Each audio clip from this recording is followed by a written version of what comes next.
Today, before we go to sleep, we will study Chapter 6 of the book, The Science of Getting Rich, by Wallace Delois Wattles.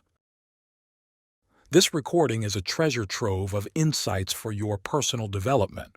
These insights can be effortlessly absorbed by your mind and later reactivated during your slumber. To gain a deeper understanding of this revolutionary method, please refer to the channel's introductory video. Now, find a comfortable seated position. Inhale deeply into your abdomen, and as you exhale, release any tension. Take a moment to breathe in and breathe out.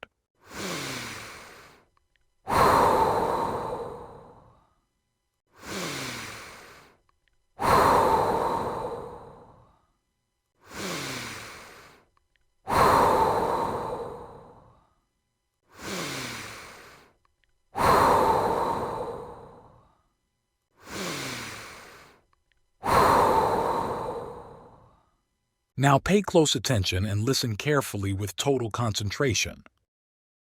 The Science of Getting Rich, Chapter 6, How Riches Come to You.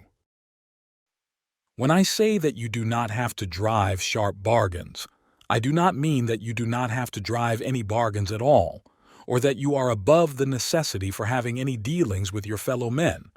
I mean that you will not need to deal with them unfairly. You do not have to get something for nothing, but can give to every man more than you take from him.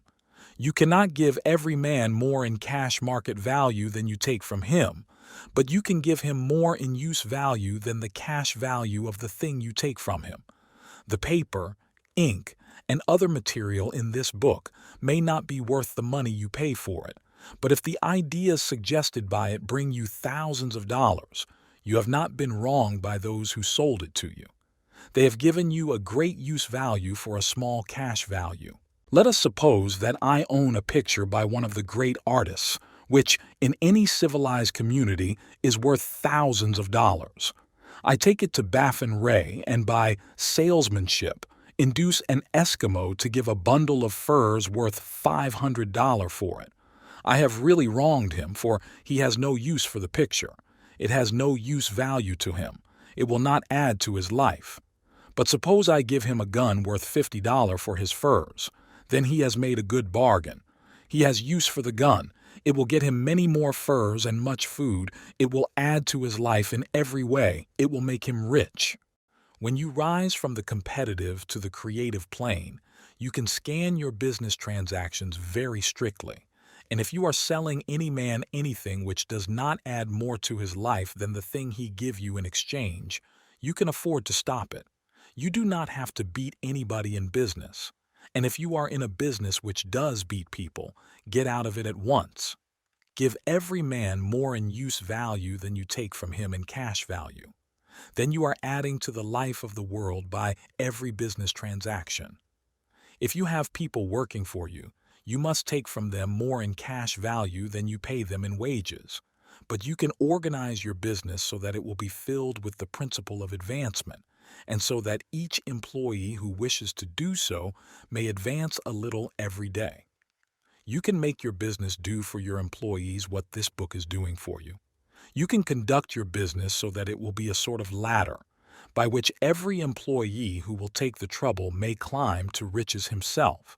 And given the opportunity, if he will not do so, it is not your fault. And finally, because you are to cause the creation of your riches from formless substance which permeates all your environment, it does not follow that they are to take shape from the atmosphere and come into being before your eyes. If you want a sewing machine, for instance, I do not mean to tell you that you are to impress the thought of a sewing machine on thinking substance until the machine is formed without hands in the room where you sit or elsewhere. But if you want a sewing machine, hold the mental image of it with the most positive certainty that it is being made or is on its way to you. After once forming the thought, have the most absolute and unquestioning faith that the sewing machine is coming. Never think of it or speak of it in any other way than as being sure to arrive. Claim it as already yours. It will be brought to you by the power of the supreme intelligence acting upon the minds of men. If you live in Maine, it may be that a man will be brought from Texas or Japan to engage in some transaction which will result in you getting what you want. If so, the whole matter will be as much to that man's advantage as it is to yours. Do not forget for a moment that the thinking substance is through all, in all, communicating with all, and can influence all.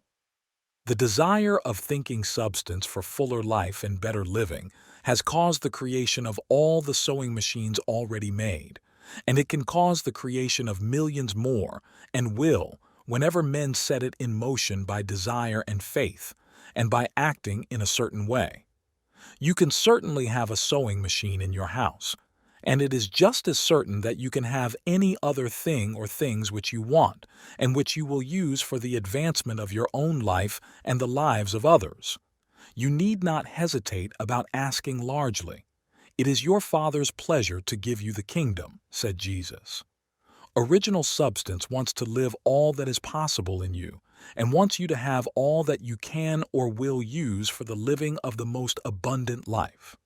If you fix upon your consciousness the fact that the desire you feel for the possession of riches is one with the desire of omnipotence for more complete expression, your faith becomes invincible. You need not hesitate to ask largely. Your part is to focalize and express the desire to God. This is a difficult point with most people. They retain something of the old idea that poverty and self-sacrifice are pleasing to God. They look upon poverty as a part of the plan, a necessity of nature. They have the idea that God has finished his work and made all that he can make, and that the majority of men must stay poor because there is not enough to go around. They hold to so much of this erroneous thought that they feel ashamed to ask for wealth. They try not to want more than a very modest competence, just enough to make them fairly comfortable.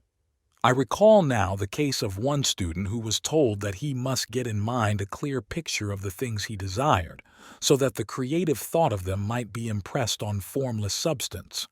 He was a very poor man, living in a rented house, and having only what he earned from day to day, and he could not grasp the fact that all wealth was his. So, after thinking the matter over, he decided that he might reasonably ask for a new rug for the floor of his best room and an anthracite coal stove to heat the house during the cold weather.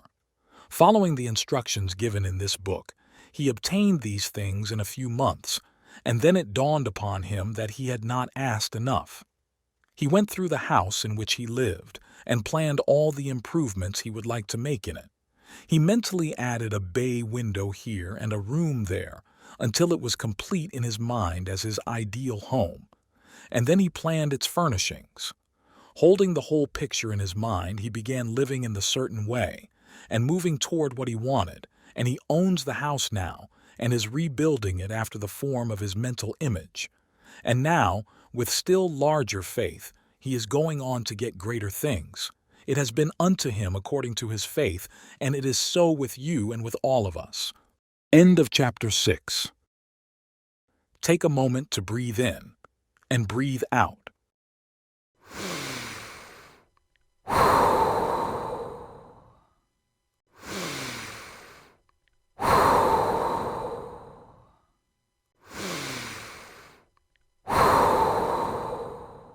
Stay focused and reflect on what you've just heard.